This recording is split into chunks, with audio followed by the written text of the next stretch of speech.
كنت اشتغل بمحل مجوهرات. اه فالوالد في اسوان واحنا في القاهره. كنت اتصل عليه يقول لي ما تبص للاعلى منك، بص للاقل منك، يعني ما تمد ايدك. القناعه كنز لا يفنى. جميل. ما جميل الا سيدنا النبي.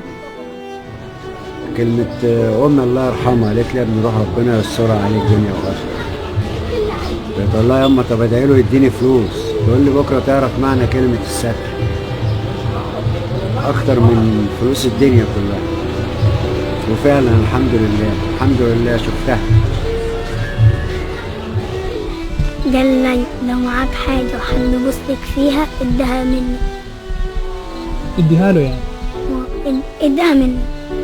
ازاي يعني؟ يعني اديه حتة. يا سلام، حلو الكلام. مين قال لك الجملة دي؟ خليل. احلى كلمة ودي كانت دايما كانت مكتوبة، كنت بحب اكتبها هنا بس للاسف الكرتونة يعني اتقطعت. دي كانت احلى كلمة بالنسبة لي. لا تقل يا رب عندي هم كبير وقل يا هم عندي رب كبير. لا تقل يا رب عندي هم كبير وقل يا هم عندي رب كبير. طب وعمي ايه احلى كلمة حد قالها لك؟ احلى كلمة حد قالها لي روح الله يديك الصحة يا ابو سيد.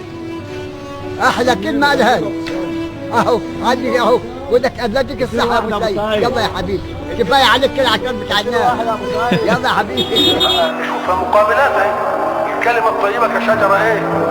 طيبة.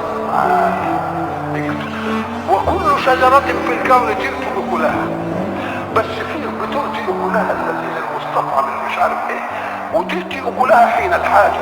أم قال لك لأنك أنت فاهم إن مقومات الحياة بس أكل وشرب.